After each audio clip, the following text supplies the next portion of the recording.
Welcome to the Solemn Vanguard channel. Today we go over how to beat Gredora, but first allow me to shift your attention to our sponsor Royalty Playmat Designs. The site has been updated with some really sweet designs, go check them out. For the video I'll first go over some of the cards you'll have to watch out for when facing Gredora, and then how to counter the deck in general. First we have the obvious Gredora herself. When you face her, she makes it so you can't call any units in a specific column. Apart from that, she also counterblasts your damage one by one, denying your resources whilst also countercharging for your opponent. Then we have the new Alicides or Alicides Darkface, a giant beatstick that stops you from intercepting whilst simultaneously stunning a whole column, bypassing resist. We also have the generic new 10Ks most clans are getting. This will usually be a 16k beatstick, and together with boosters and overwhelm, that gets pretty scary pretty quickly. Trigger wise, they can run loads of things. We've seen builds using the stand triggers for countercharging, sending triggers back to the deck and drawing, but we also see the balls to the wall critical decks, so don't assume one or the other right off the bat.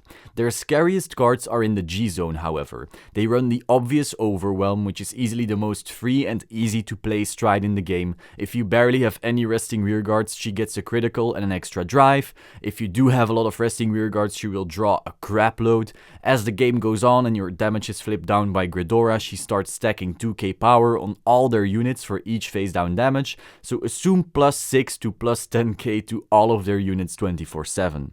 Apart from overwhelm, they also have Optyrandus, easily the most oppressive card in the game towards people who don't know about its existence. Optyrandus basically says you can't call rearguards, end of story. The second you leave an empty field, they will just go into Optyrandus and you won't have a field for quite some time.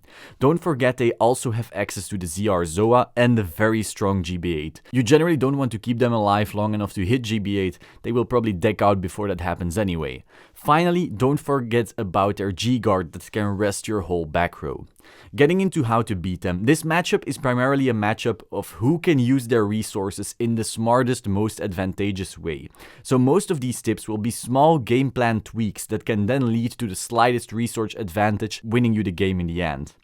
Tip 1. Gredora will make one of your columns useless, prohibiting you to call anything there.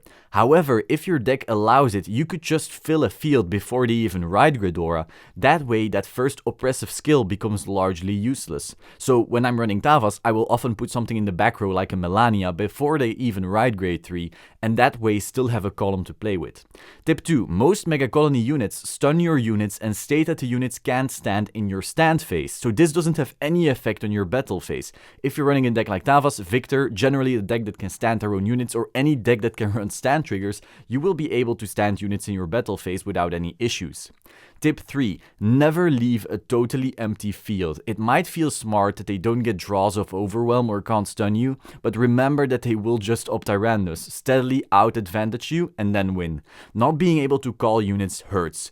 Overlord might have no problem with this, since they can just purge Destiny, have no true need for rearguards, and when talking about advantage, just win that way. Regardless, if you're running a regular deck, I wouldn't recommend leaving an open field. Tip 4. Gredora's skill states that you can't call units in that column in your turn. You can still call units in your opponent's turn. So if you play Great Nature, use Almirage to fill that column on their own turn. If you play Harry, use your lovely companion to call a Periton, which then calls a Trapezist, which then calls a Darkside Princess, or anything that doesn't go back into the soul over the Periton. This will leave you with one unit in the column that would otherwise be empty. It does hurt to lose a Periton though, so use with caution. You could also do this with Paratrooper if you don't mind losing one. You could pull similar stunts with Negro, Lazy, and Grand Blue, and I'm sure quite some other decks can use this skill to their advantage as well. Tip 5. Alicides or Alicides is a scary card. It's a 21k beatstick for no real cost, and combined with overwhelm makes some insanely scary columns. If you can, nuke the hell out of it. Most people will play 2 to 4 but often have to ditch one to stride, so if you can nuke like 2, they will probably not find a way to call 2 at the same time, and that really decreases the pressure they can normally push out. Tip 6. Remember that Gredora will flip down your damage, so if you're considering whether it's smart to use your last counterblast for a draw or something, something, like you would with Melania, just do it. You will lose it regardless. Might as well get some use out of it. This is especially important when you have a situation where you can countercharge a lot after her skill's timing. Her damage flip skill happens in the right phase, so the countercharge from your heal triggers or perfect guards will happen after her skill.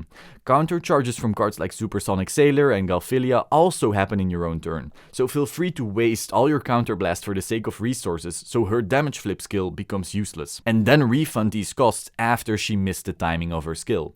Do keep in mind, however, that Overwhelm will get power off this, so don't just use 5 counterblast because you can. Finally, tip 7. Now that we're still on the subject of counterblast, keep in mind that Overwhelm's power boost per phase down damage is a continuous skill. If you can countercharge a lot in the battle phase, you will decrease all those units' power in real time. So use your unflip heals and unflip PGs intelligently. Don't forget this, because that minus 4k on the column per unflip damage could be the difference between winning and losing. That was it for this episode of How to Beat. If you found this helpful, please subscribe to the Solemn Vanguard channel and click that bell button to stay up to date. I do deck profiles, Vanguard news, games, combo videos, how to beats, and so much more. Finally, let me know in the comments down below what How to Beat deck I should cover next. I will see you soon. Ciao!